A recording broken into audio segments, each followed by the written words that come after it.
You know what's wild is college football is the second most popular sport in this country, and yet a large chunk of the national sports media treat it like it's a foreign language. They can't talk it. You force these people to talk about our sport for 2 seconds, and they sound lost. I guess that's beneficial for us, but for the greater good of society, can we please learn a thing or two about this sport? We are jam-packed. We're high atop ready to go downtown Nashville, Tennessee. It is Tuesday night, September 26th, the year of our Lord 2023. We got Week 5 predictions on the show tonight. Got a number of games we need to go over. I'm going to be down in Auburn Saturday for Georgia-Auburn, and people have questioned me. Jesse and Colin, you've heard it. People have been questioning, why would you go to that game? Need I remind you, the last 2 weeks, the building I've been in was the building where the game was decided on the final play. Is that my prediction? Well, we'll find out during the show tonight. I'm just saying, if you're flipping through the dial Saturday afternoon, that CBS 3:30 Eastern, 2:30 Central game of the week may bear close watching. It turns out, the more I thought about it Monday, I've got some more things to say about this whole Dan Lanning thing at Oregon, this whole Ryan Day thing, a little bit of Deion Sanders, but mostly those two. I went back and listened to what we said Sunday night. I didn't get it all off my chest. And also some more things have been added onto the plate since then. Brand new JP poll tonight. I have not spoken to the model all week. Famously, I disagreed with the model last week on things such as putting A&M ahead of Miami, even after Miami boat raced A&M. And the model, it tried to put some more foolishness out there today. Luckily, I caught it at the pass. We'll talk about it in just a little while. And also, one of you had the nerve to ask me how I feel here in Week 5 about my conference championship predictions. Well, the answer is, in some cases, not too good. I'm a realist, not too good. And so what am I going to do tonight? I'm going to take my own good name, and I'm going to drag it through the mud a little bit, but that's okay, because there's a hose pipe out back, and it's only Week 5. No one's eliminated yet, although things are looking pretty dire in some compartments of my predictions. They're watching us in Evansville, Indiana. Lulu, Florida is tuned in. Salt Lake City, Utah. You people are saints for tuning in, even though I cannot get a Utah game right to save my life. And Charleston, South Carolina. Thank you guys so much. As you have seen, if you follow on Instagram, at LateKickJosh, just all sorts of things. It does not matter. I don't care if you're listening to me. I don't care if your girlfriend, who couldn't care less about college football, is listening to me. There are things for everyone over there. At LateKickJosh, wonderful behind-the-scenes access we had at Notre Dame, Ohio State last Saturday night. Friday Night Lines is there live on Friday nights, the only place that you can get that, and some other odds and ends. So there you go. All right, let's dive into the show tonight. Always appreciate you guys being tuned in live. The live chat's always on fire, and yet it's always over here to my right. So I kind of see it in my peripheral vision going crazy, but I do go back and look after the show, and I ban like 5 people per show, but largely I just appreciate it. It's unprofessional. I shouldn't cover my face with my papers there. One of the golden rules on this show has been and always will be is do not coach to please your enemies. And there were 2 glaring and wonderful examples of that going on last Saturday night. One of them was Ryan Day against Notre Dame. I know that's bent a lot of you sideways. And then Dan Lanning and what he said before, during, and after the Oregon throttling of Colorado has rubbed a lot of you the wrong way. I famously have never particularly loved the way that Dabo Swinney went about motivating his team at Clemson. But if you'll notice, and you've watched the show for a while, or if you have, you've noticed, I always thought he did a great job. And that doesn't sound like it makes much sense, right? How can you both not like something someone does, but also think they're doing a great job? Well, it doesn't matter how I feel about how Dabo runs his program as long as he's getting maximum efficiency and results out of his program. I'm not talking about this year, I'm talking about over the long run. It was obvious, regardless of whether it rubbed me the wrong way or not, it was obvious at the level Clemson was playing that Dabo was doing something right. So who cares what I think about it? Well, I say the same thing about these folks who are upset about Dan Lanning saying what he said to his team, and Ryan Day for saying what he said after the game the other night when he sort of quasi-targeted Lou Holtz, and I told you I thought that was just bottled up emotion that he's been carrying for a little while. Well, I'll get to Ryan Day in a second, but I wanted to circle back. Sometimes I clap when I'm really excited on the show. I want to circle back for just a second on this. We don't do this very often. By Tuesday, I have long since moved on from last week, but I thought about this yesterday, and the more I thought about it, the more I said, dude, you left a lot of meat on the bone the other night. So let's pick it clean here. I think Dan Lanning was really introduced to a large chunk of the college football public last Saturday. Now, if you're watching this show, chances are you're a diehard fan. So if you're watching this show, you already knew who Dan Lanning was. You had a fully formed opinion of him, and that's wonderful because that's how we roll. Not everyone rolls like us. Some people check in on Saturdays, and they don't follow the sports Sunday through Friday. These are people who would celebrate the offseason. These are people who don't mind being booked in a fall wedding. They're out there. I promise you, they're out there maybe closer to your social circle than you want to admit. Those folks did not know a whole heck of a lot about Dan Lanning going into Saturday. And then, for about a 3 or 4 hour window, Dan Lanning was blasted all over Twitter, all over Instagram, all over TikTok, all over national television. He was in the game of the week against Colorado, whether you want to call it that or not, it was. And all of a sudden, the first impression folks had of Dan Lanning was this dude that looked like a borderline psychopath going crazy, talking about how they're out for one thing, we're out for another thing. Let's do the talking with our pads. Dude looked like Kirby Smart West, because that's kind of what he was. By the way, that's the last dude he coached under before he went and got his own job out at Oregon. Well, anyway, the game went the way it went. And I told you Sunday night, I don't know what Dan Lanning's going to say this week, but man, I know he's got a Monday press conference coming up, and I hope that he does not bend a knee to these people who are going to ask for apologies and ask him if he regrets anything, because it was obvious, based on the level his team played at, he pressed all the right buttons. Well, we have acquired footage clear from Eugene, Oregon, of said press conference, and we're going to give 5 stars to Dan Lanning for this one, because, friends, this is how you put on a clinic after putting on a clinic. Here's what I say. We're playing to win the game, right? And you saw a 15-second clip from a window view outside the house of what happens in the locker room, right? I know our locker room. I'm in the house 100% of the time. I know how our players felt going into that game. And I know what it takes to motivate our players. That's my job, to motivate our players, right? He has a job. I have a job too, to get out there and to perform on the field. But inside that house, they felt a certain way. They felt a certain way about a group stomping on the O. They felt a certain way about guys talking to them in the pregame. And I'm proud of those guys, because what they decided to do is talk with their pads. Right? They didn't want to do anything extra afterwards. They want to talk with their pads, and they did that on Saturday. I'm also grateful and can clearly acknowledge that the attention that we got this Saturday, in large part, was due to Dion and what he's doing to college football. And if anybody can't see what he's done for college football and how he's bringing excitement to college football, you're crazy. Credit Dion, check. Don't bend an inch, check. Defend your players, defend your position, check. And have your creative media people run circles around everyone else by out Coloradoing Colorado after you body bagged Colorado. It was a clinic on all fronts from the University of Oregon this past weekend and bleeding into this week. And if you don't know what I'm talking about, I know a lot of you don't peruse social media a lot. Go borrow your nephew's account, log in, and just go watch the borderline short film that Oregon put out. It gives you a sense. If you just watch the broadcast, you wouldn't pick up on it. It gives you a sense of what pregame's like. I'm on the field every week. I see this stuff every week. I hear the talking every week. I know what it's like. Frankly, I'm surprised that there are not knockdown, drag-out brawls every week in college football.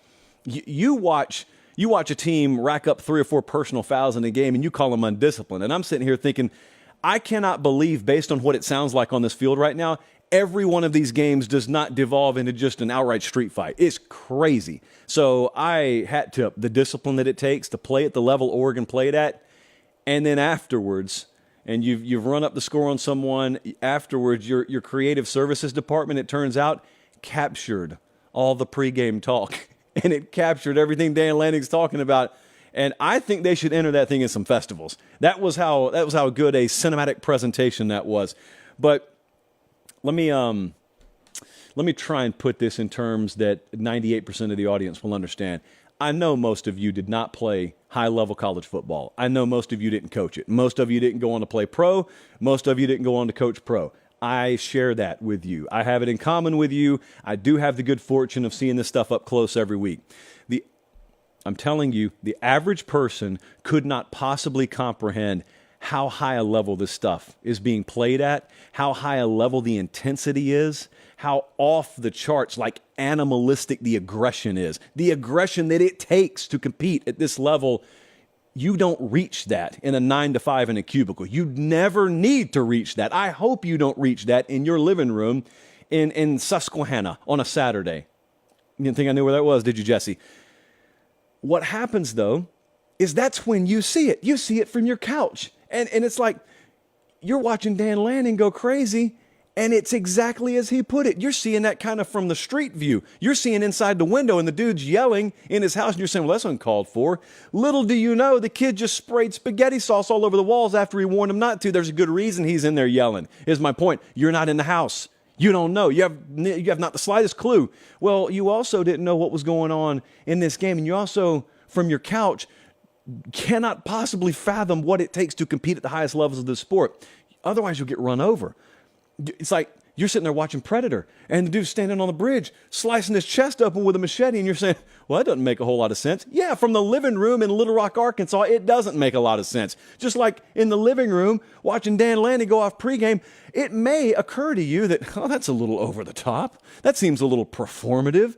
That's Dan Lanning, dude. And after the Ohio State game the other night, that's Ryan Day. If anything, what happened is both of those dudes, to a certain extent, sort of allowed the curtain to be peeled open, or alternate point of view, based on the fact that we have cameras in every square inch of a stadium now with microphones, you got to see some stuff that happens pretty frequently that you just aren't normally privy to. You don't normally get to see that.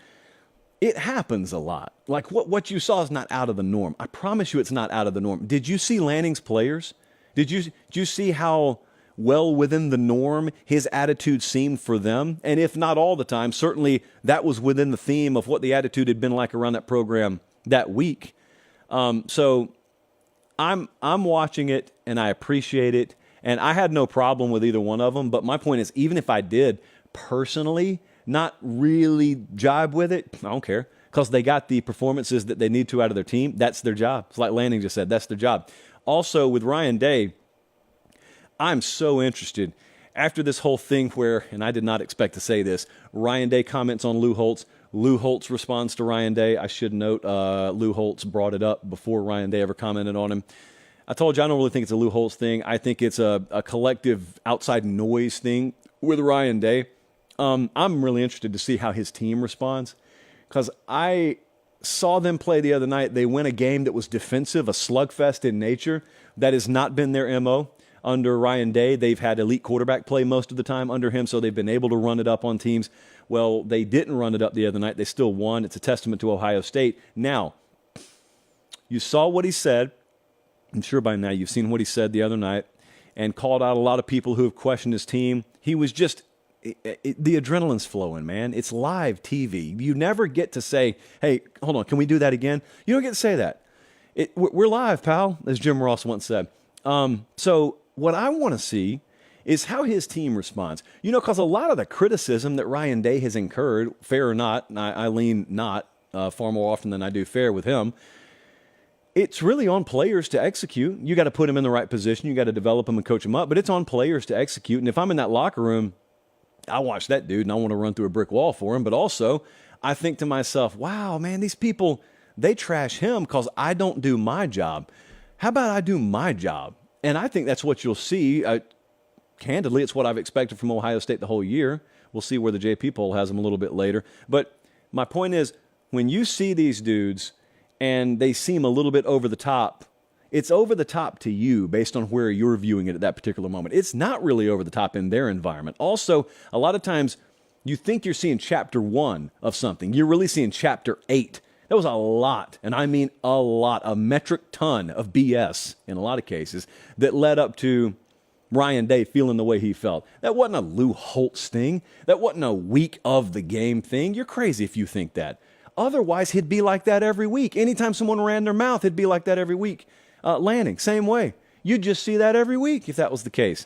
I just happen to think there was good reason for both to behave the way they did. I got no problem with it. I know a lot of folks who I respect in some cases did have a problem with it. I don't care, because I don't even care if I have a problem with it. As long as their teams perform the way they need to, that is all that matters. And then there's a period. There's no yeah, but. That's all that matters. Let's move on. Let's predict some games. Let's get to this. I wanted to just be curious for a second. Let's just say this was your show. Late kick with fill in the blank, and the blank is your name. Which game would you circle as the marquee game this weekend? Last weekend, if it wasn't Ohio State Notre Dame, it was FSU Clemson. And I know that people had interest in Colorado Oregon. I didn't think that was going to be a competitive game, so I thought it was the other two. This week, though, what do we have? We got Florida Kentucky, sneaky good game there. I'm going to the Auburn Georgia Auburn game. Say the home team last, kids. We've got USC Colorado. We've got South Carolina Tennessee. Like, there's some good games out there, but which one would you consider the big game? I'll tell you the one I'm starting with. USC goes to Colorado Saturday. Do we put Colorado in wounded animal mode here? Do they qualify for that? This is a noon Eastern kickoff. That's 9 a.m. on the West Coast, kids. Can you believe this? And Dion and company signed off on it. They said, yes, please. You know I love a big noon Eastern time kickoff. I've accepted the Dion tax in this sport. The Dion tax is what you're dealing with when you see people who don't know a lot about college football talk about college football. I said to open the show tonight, it is wild beyond imagination to me that this is the second most popular sport in America, and there are national sports media types who talk about college football like it's a foreign language. They are lost. The second you talk college football with them, they are lost. It's amazing to me, but it passes for national sports conversation somehow. You know what else, though? Been talking about the Dion tax. The Trojan tax is a thing.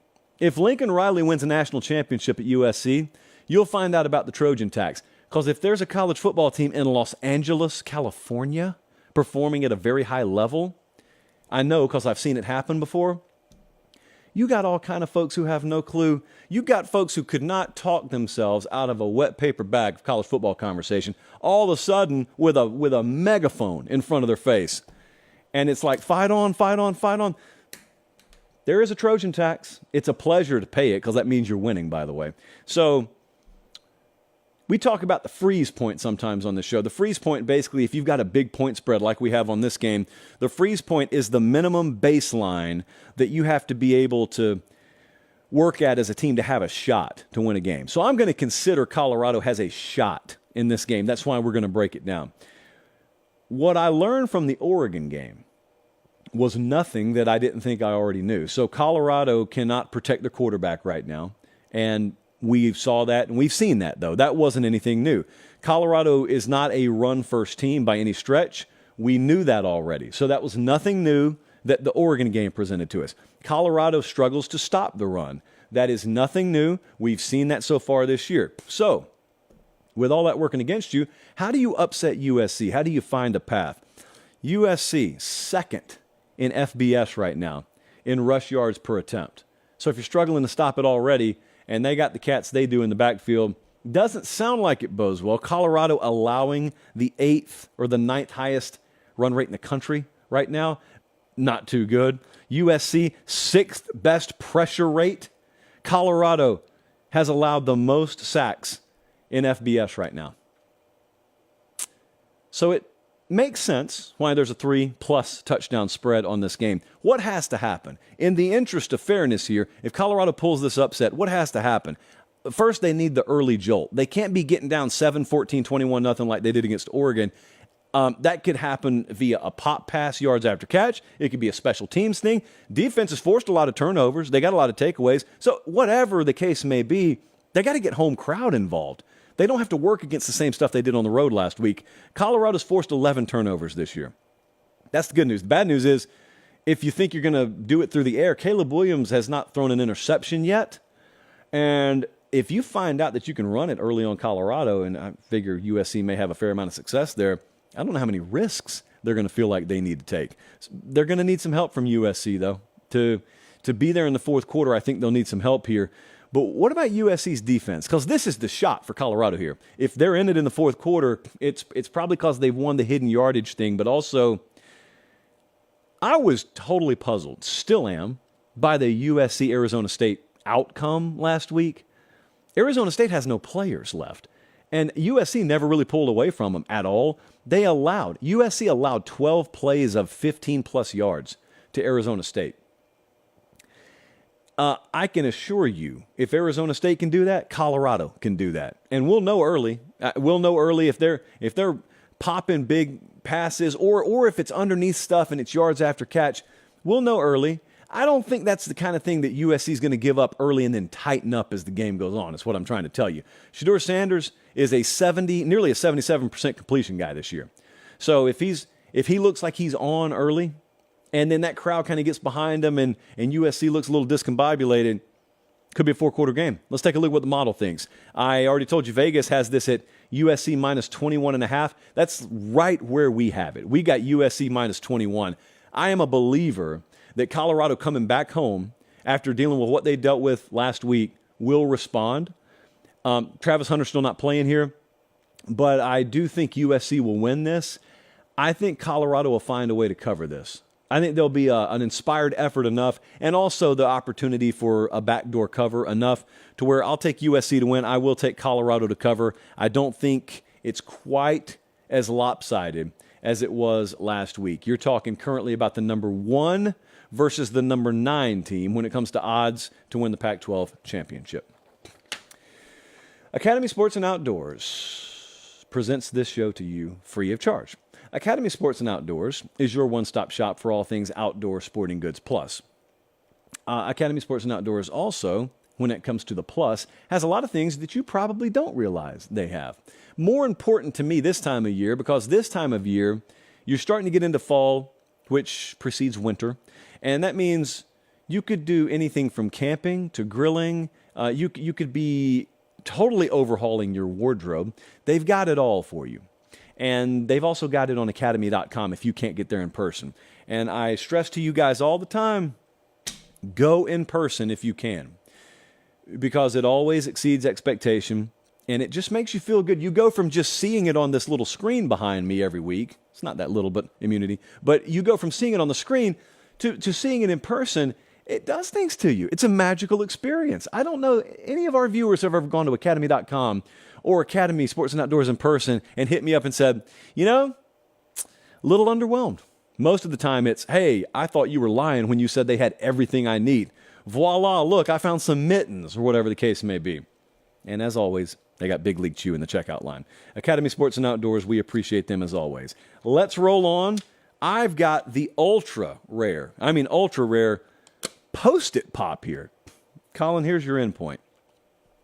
This little Post-it in my hand has terrible news for one team in the SEC West. So I am going to Georgia-Auburn Saturday. I will be there on the plains, the Once Upon a Saturday tour in tow, and it's a 14.5-point spread right now. How much of the country has watched Georgia? How many, I know you may have seen highlights, how many of you have watched this team this year?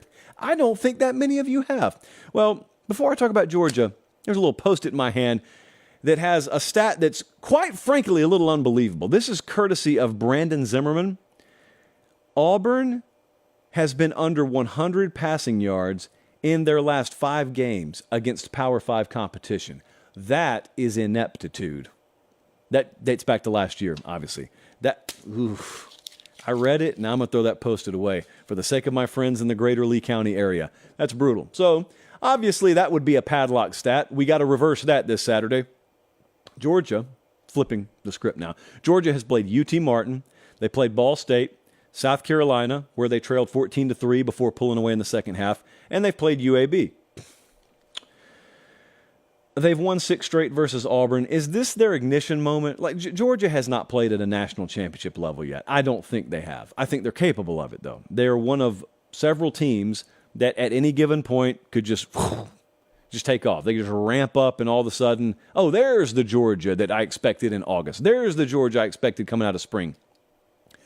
As always, when we're looking at a game with a double-digit spread, we got to make the case. If the upset happens, what would have to happen? Well, the situationals would have to work against Georgia.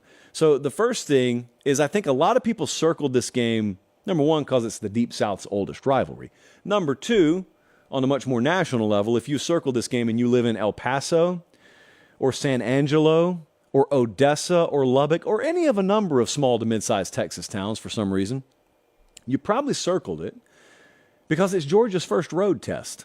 It's a conference game, but it's also their first road test. And you never really know in this sport until you take your operation on the road what you have, especially if you've got a new offensive coordinator and a new quarterback as part of that operation. So, it's taken apart lesser teams before. Jordan-Hare Stadium, really, really charged environment. If you do what Penn State did to them last year, you silence the crowd and they spill out of there early. But if you don't do that, in other words, if Georgia allows this Saturday what South Carolina did to them, and it's Auburn going into the half with a 14-3 lead, whew, you've rarely heard noise like you'd hear in the second half at Jordan-Hare Stadium if that were to happen. Also, we need to have Auburn in the wounded animal mode. They just look terrible against A&M. Now, I know a lot of you watch that, and you say, well, if Auburn looked terrible against A&M, no way they can beat Georgia. What I saw is a team look so terrible offensively, I don't see any incentive for them to maintain. I think there will be changes at the way they handle quarterback. Like maybe we'll see Robbie Ashford Saturday, and I don't know that. That's total blind statement from me. I also think the way they call plays, Hugh Freeze talked about this, the way they call plays, I think there'll be a lot of adjustment. There's no guarantee that works. Please understand me. But a lot of times, sometimes you just roll the dice out there and they come up the way you need them. That would need to happen for Auburn.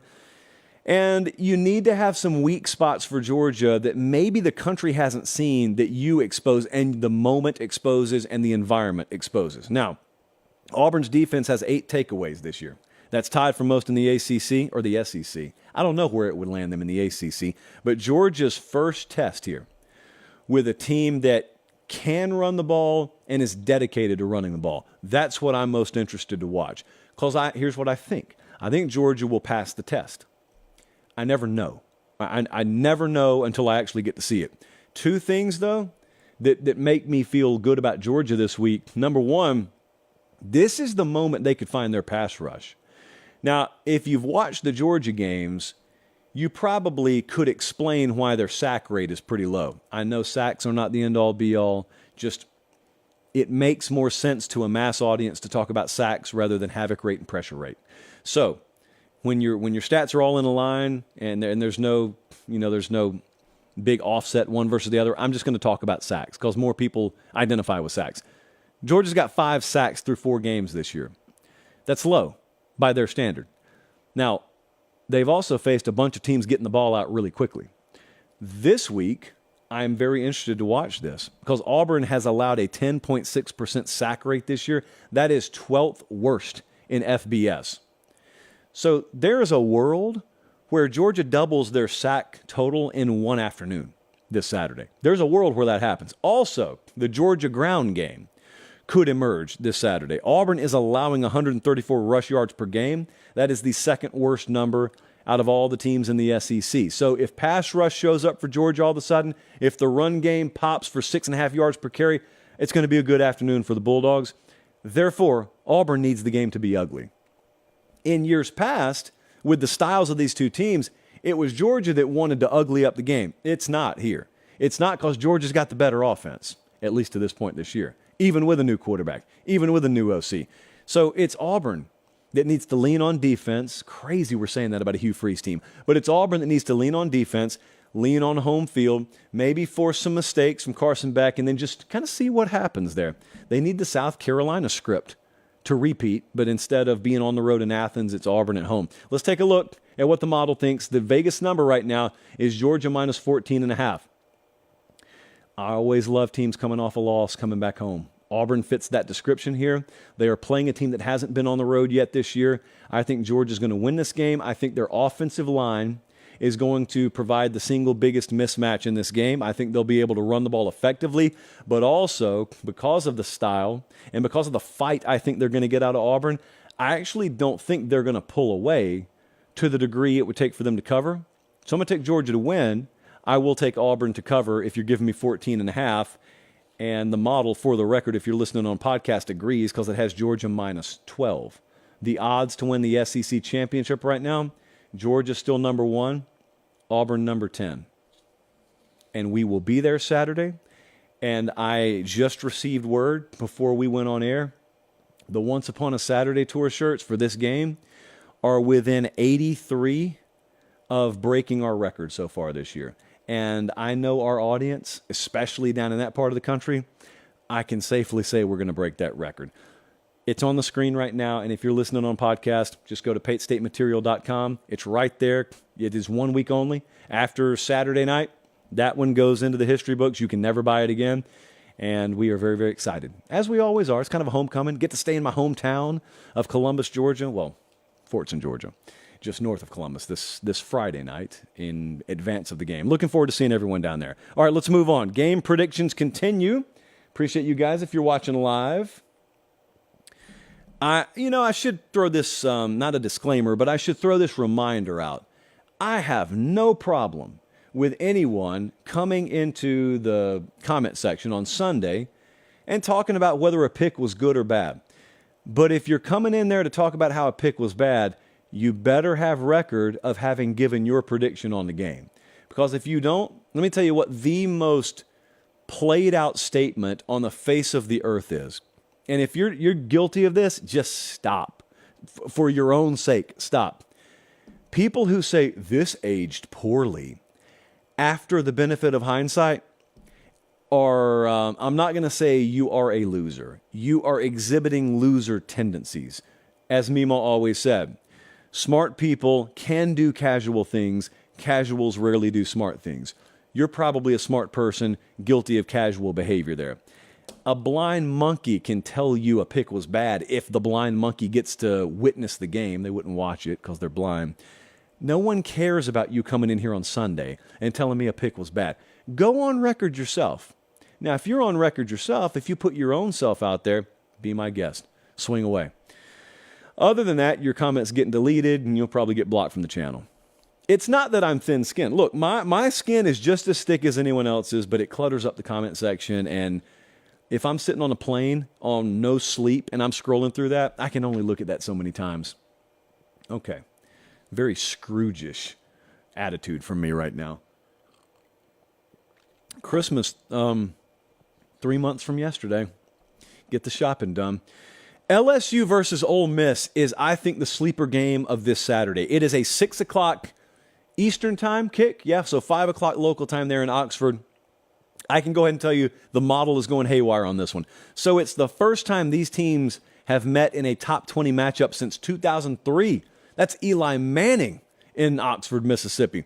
The last 7 games, LSU has averaged 42.3 points per game. What does that all mean?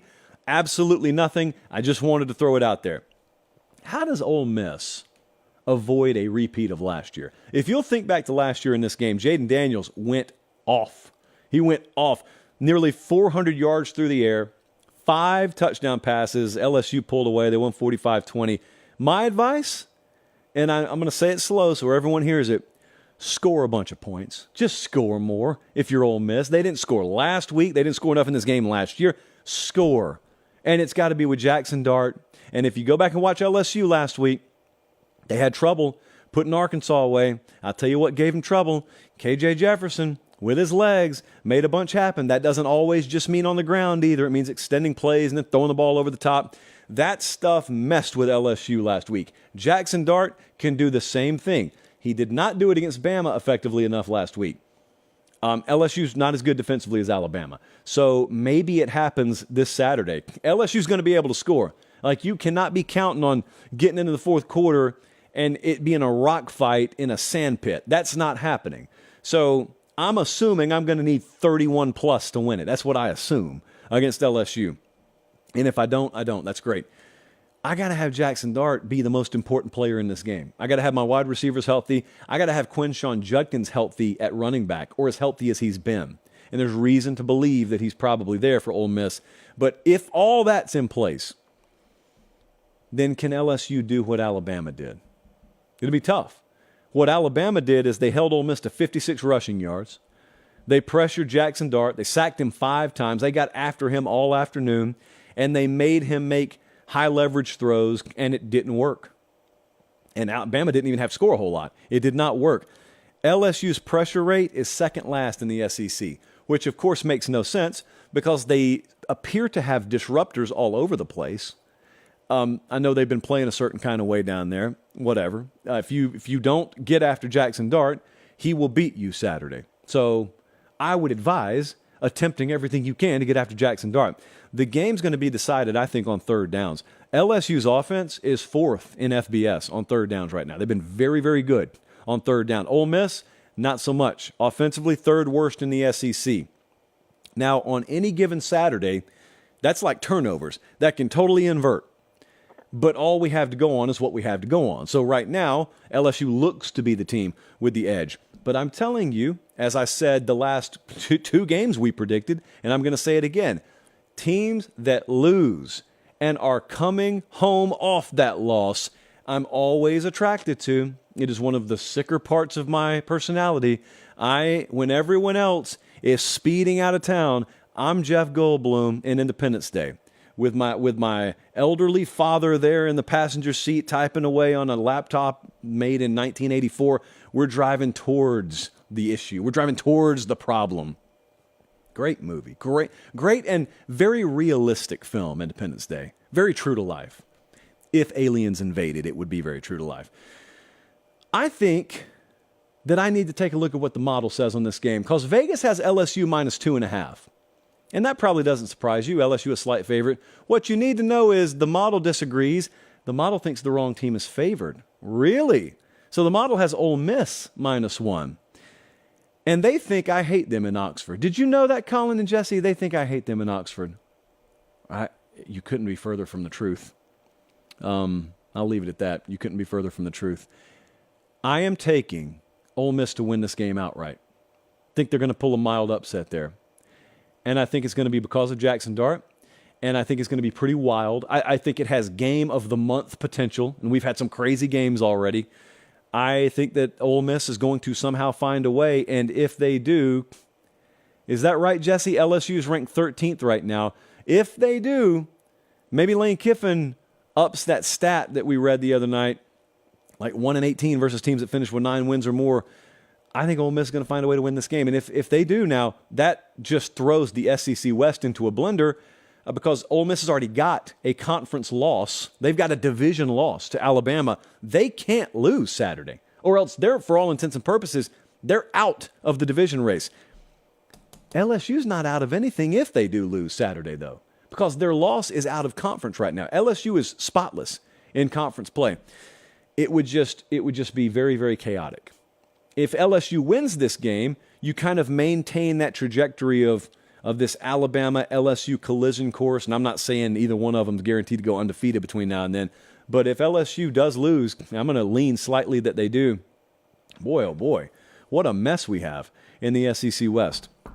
I will get texts. I got about 5 dedicated LSU friends who watch this show, and if I pick against them, and sometimes I do, I hear from them, and I know it's coming. That's fine, though.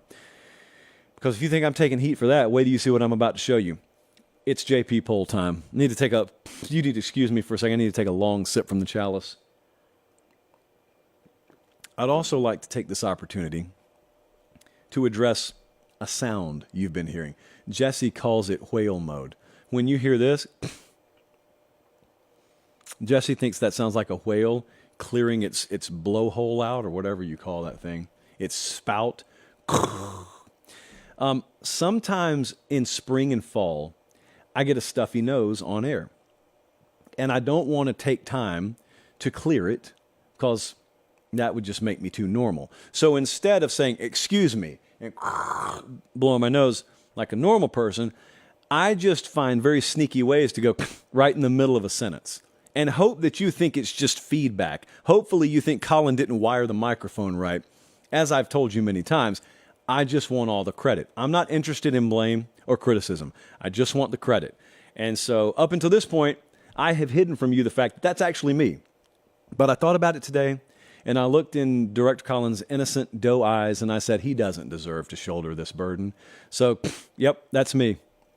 Blame it on the allergies, blame it on the transition of seasons, whatever the case may be. Blame it on the fact that we're live. I could have Bradley the associate edit this out in post, but we don't like to operate with a safety net. The college football playoffs expanding. Every team's going to have a safety net under them. Not us. Not us. We're going tightrope, 100 feet off the ground, and if we fall, if he dies, he dies. That's our motto around here.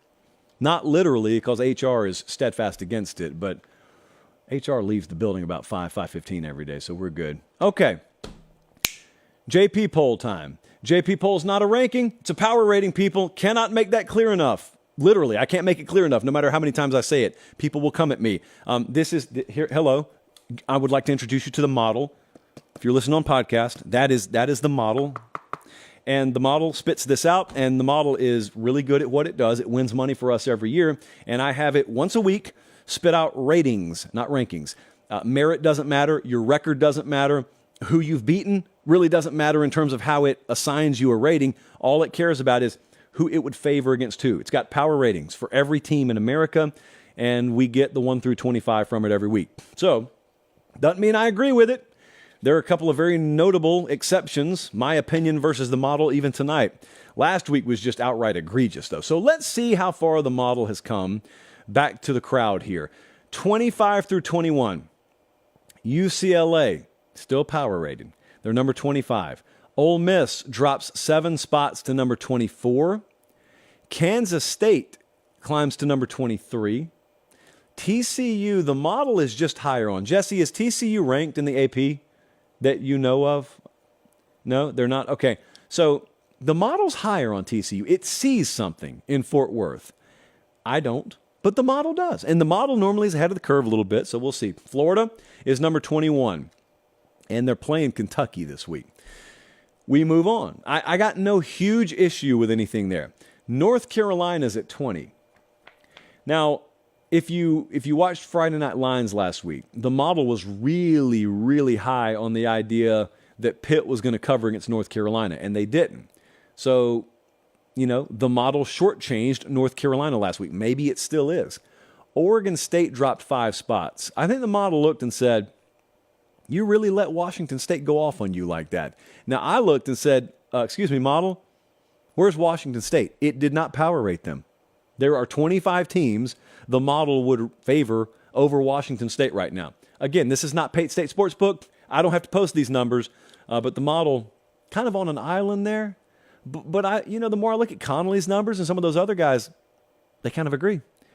Miami's at 18, and Texas A&M's at 17. And yet again, you need go back only 3 weeks now, to remember that Miami hung nearly half 100 on Texas A&M. The model says, don't care. Neutral field tomorrow, Texas A&M still favored, I think, by 0.3 of a point.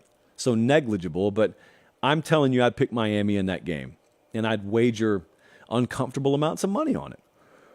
So, agree to disagree. It's just that normally you say that to a human. I'm saying it to an inanimate object over here. Clemson is number 16. They did not fall hardly at all because the post-game win expectancy indicated Clemson wins the game against Florida State more often than they lose it, so we didn't punish them at all for that.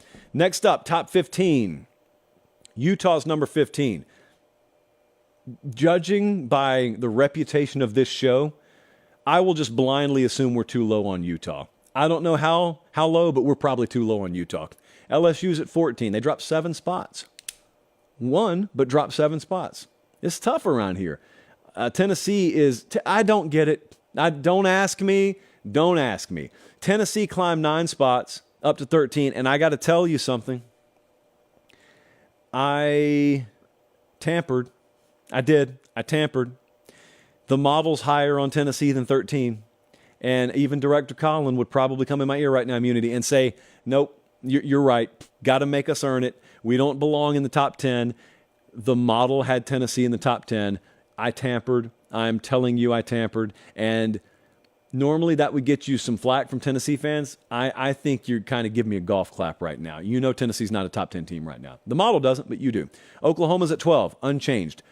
Notre Dame is at 11, virtually unchanged. We kind of just got the performance we thought we would get from Notre Dame. They played right to the spread.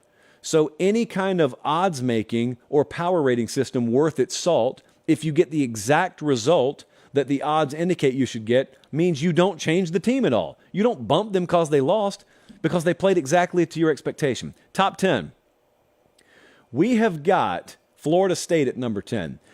Got to also tell you this. The model has Clemson above Florida State by 1/10 of a point. So it has them tied.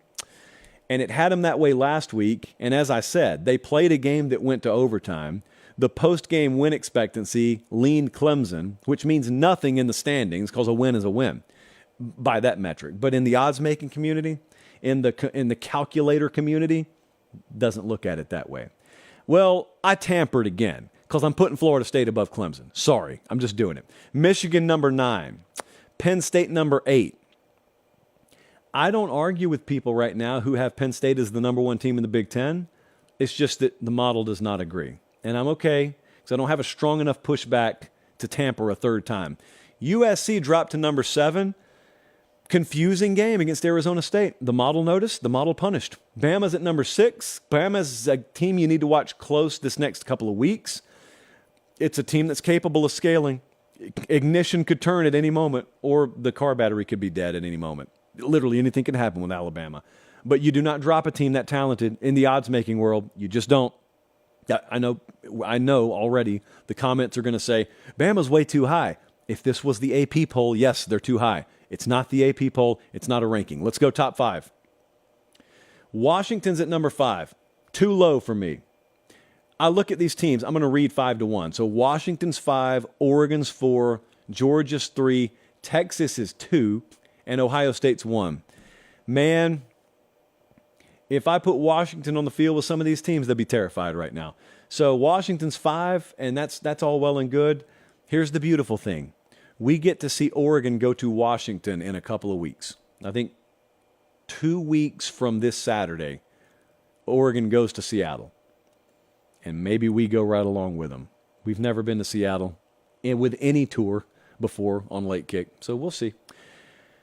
Georgia's number 3. I said Texas is number 2. Ohio State maintains their spot as the number 1 team. And as I was walking out of Notre Dame Stadium, I told you this Sunday night, I'll tell you one more time. Hat tip to the couple of fans in the stands there yelling, Ohio State, still number 1, JP poll. Well, I told you guys probably, and now absolutely yes, they are still number 1. I welcome comments. I welcome feedback. I'm just telling you, don't be asking me how so-and-so is ranked over so-and-so. These aren't rankings. Don't be asking me how so-and-so with this record is ranked below so-and-so with that record. These aren't rankings. I don't care about record. I already explained to you the methodology. If you don't like it, great news. They have the AP poll already ready for you. The end. Next up, we got a question. I got a couple of more games to predict. Actually, I got one more game to predict. I've got 2 more best bets to add, so hang with me. Good pace tonight. There was fear within the hallways of this building that the show was going to go an hour and a half. I don't think we're going quite that long tonight. Sorry, I'm just thinking out loud right quick. Yeah, I'm going to take a sip from the chalice. Hold on. There we go. Whale noise and a sip from the chalice. Shut up, Jesse. So, this could be Jamie. It could be Jaime. Either way, it's a question I don't like. At JMax33 said, how confident do you feel about your conference title picks? And I know what you're trying to do here. You're trying to make me angry. You have successfully made me angry. Let's just go right to the sorest point, and that is the Big 12. I will not beat around the bush. It is time to face this head on. I, friends, back in August, out of boredom, predicted Texas. That's good, right? Texas is looking good. I predicted them to win the Big 12, but I know what you're thinking out there. You're saying, hold on. That's not the problem. Who did you pick them to play against in the Big 12 championship game? Oklahoma. State. Texas versus Oklahoma. State.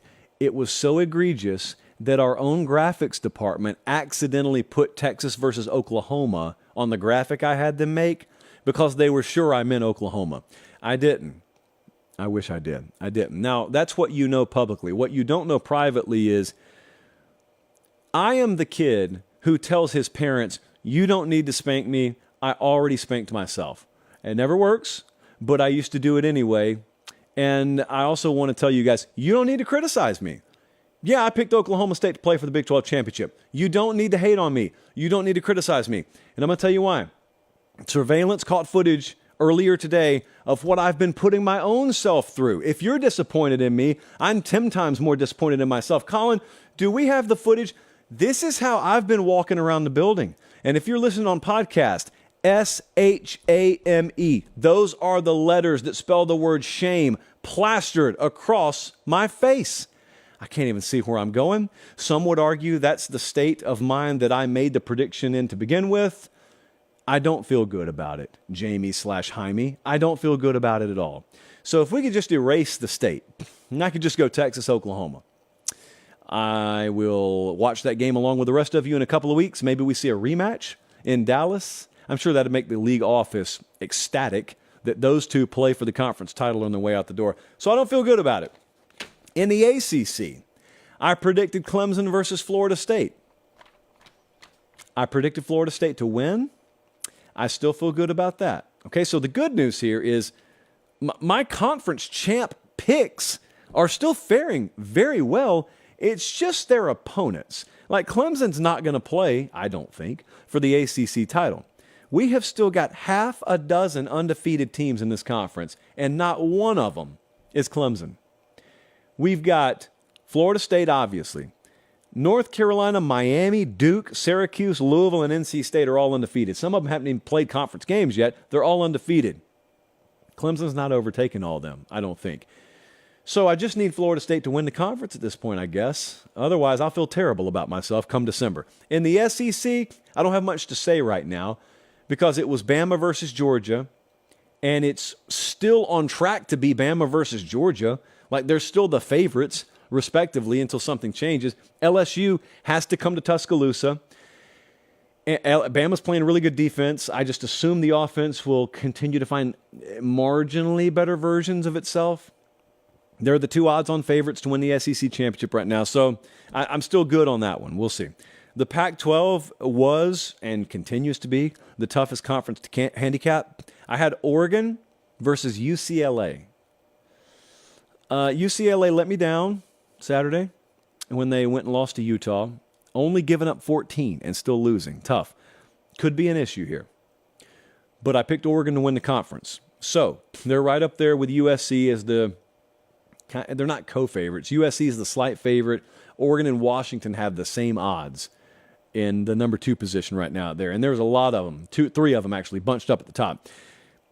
The Demolition Derby round robin, like free-for-all scheduling chunk of Pac-12 play is still to come. So all these teams are still going to play each other, except for UCLA. They dodge a couple of the big boys, but they already have a conference loss. So we'll see how that works out. In the Big Ten, we got Ohio State winning the thing, and so far so good there. They have not played Penn State or Michigan yet. I had Ohio State versus Iowa. And while you may think, ooh, gross, I bet you want that Iowa pick back, for whomst? Everybody in the Big Ten West has a loss. And not all of them are conference losses, but everyone's lost. Wisconsin's the only team over there that doesn't have a conference loss. It's only September 26th. This is a landfill of a division.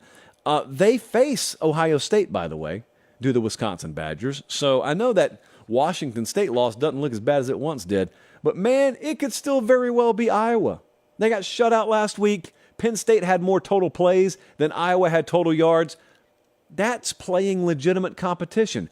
You don't face that in your division.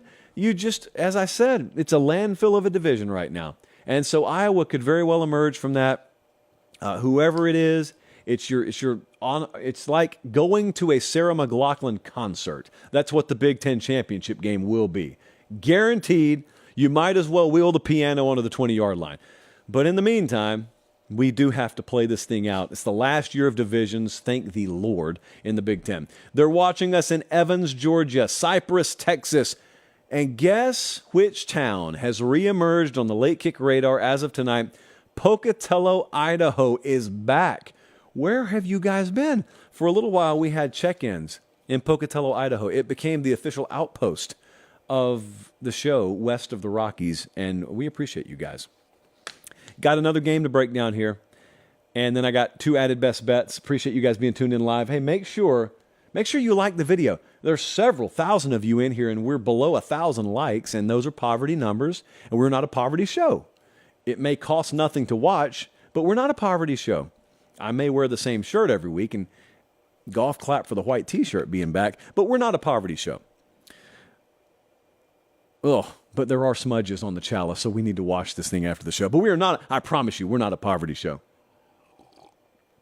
Let's continue. Florida versus Kentucky is a noon Eastern kickoff on ESPN this Saturday. And I know what you're thinking. I think I know what you're thinking. I think you're thinking, gotta lean Florida here. Seems like they figured some things out against Tennessee. But I know what I'm thinking. And I'm thinking, I'm terrified for Florida this Saturday. You know why? Well, first off, they got to play Mark Stoops and Kentucky at home. Secondly, you know Florida's an underdog in this game, right? Kentucky's favored by 2.5. Just a little FYI for the rest of the casual world out there that thinks this would be an upset if Kentucky won. What did Florida figure out, by the way? I sound so hostile towards Florida. I picked Florida to beat Tennessee. What did we learn? What did they figure out? Well, they figured out how to put Joe Milton in a blender passing the ball in the first half, which they did. And by the time they got some things figured out, it was too late, and Florida never let go of the lead. So they ruined Joe Milton in the first half. They ruined Tennessee's chances to win that game. Devin Leary, it's the first shot to see him on the national stage this year. Transfer from NC State, Devin Leary is a much more capable passer than Joe Milton. Here is the problem. He hasn't necessarily shown that yet this year. There's a great big but here. Like, he's got the potential. But, man, here's some trivia that'll throw him for a loop if you drop this on Friday night with your buddies. Did you know the quarterback with the best completion percentage of all transfer portal quarterbacks is playing in this game, and his name's Graham Mertz, not Devin Leary? What? Now, yeah, I mean, Graham Mertz is averaging throwing the ball 3 yards through the air downfield. Yes, I'll grant you that, but that's what they're asking him to do. So good for Graham Mertz. And give me more if you're Devin Leary. Also, a 59.5% completion percentage with 5 picks puts him at 13th in the SEC. He's been turning the ball over. Now, maybe they're just tightening things up because they've been playing inferior competition, and that happens every year. And maybe they'll play their sharpest game of the year, will Kentucky, this Saturday. But it's another moment of truth for the Florida ground game, I'll tell you that. They ran it for, I think, 13 total yards against Utah. Sorry, had a hiccup. They came home a couple weeks later and ran it very effectively against Tennessee. Well, now, you know what you get to face on the road? You get to face, statistically, the best run defense in the SEC so far. Now, it has been against questionable competition. So that's what the moment of truth is about. Either Florida gets stoned at the line of scrimmage and Graham Mertz has to win the game, and I don't think he will, or you got ETN there clipping it at 6.7 yards per carry. If he's sort of around that yearly average, well, then you can do some business in Lexington. What does the model think, Colin? Because Kentucky's favored by 2.5. The model thinks that's slightly too rich. The model says this should be a pick'em. Now, Billy Napier's 1-4 on the road in his last 5 games. Florida has lost 8 of 9 on the road. They are not nearly the team on the road they are at home. This has got to change at some point. It's got to change. And so as hostile as I sound towards Florida, it's just because I expect more, and you're going to give me more because I think you're going to win Saturday. So I'm going to take Florida to win. I will take the points if you'll give them to me. I'm going to take Florida to win. I'm going to take Florida, obviously, to cover. And I think it's going to be a very tight game. Kentucky's got Utah vibes. Like anytime you pick against them, it's a catch-22 because they will then use that as fuel. And sometimes if you pick them, then people say, oh, here you go, picking Kentucky again. Kentucky's never going to happen. Stop trying to make Kentucky happen. And I'm like, just please leave me alone and go start your own show. So I'm saying Florida's going to win. I'm saying Florida's going to cover. This is not a best bet by any stretch. I have no money on this game. I'll just have eyes on that game. But there are games I have money on. And here are 6 of them. So the other night, Ramen Noodle Express, we jumped on 4 games early. That's a good thing because the lines moved. So we're on Iowa State plus 21. We're on Fresno minus 22.5. Nebraska plus 18.5. and San Diego State plus 10.5. We are adding, as of tonight, after some line movement, drum roll please, Brigham Young plus 1.5. I believe that's a Friday night game. And we're adding Wyoming minus 14. So Wyoming minus 14 and BYU, Big 12 member BYU, plus 1.5. Those are the added best bets tonight. I had an internal goal to get the show in an hour, and we're at an hour and 10 seconds and counting, so not too bad. It's like 5 miles an hour over the speed limit. They won't pull you over for that. And so I appreciate you guys. Make sure you like the video, subscribe to the channel. One quick favor. Podcast is doing really good numbers. Subscribe to it if you haven't. I know a lot of you are listening right now, and you're just downloading the shows. Great, keep doing that. Just do me the small favor of subscribing to the podcast, which does nothing to your experience, but it helps our internal numbers. So thank you so much for that. For Director Colin, for Producer Jesse, I'm Josh Pate. Take care. Have a great rest of your evening, and God bless.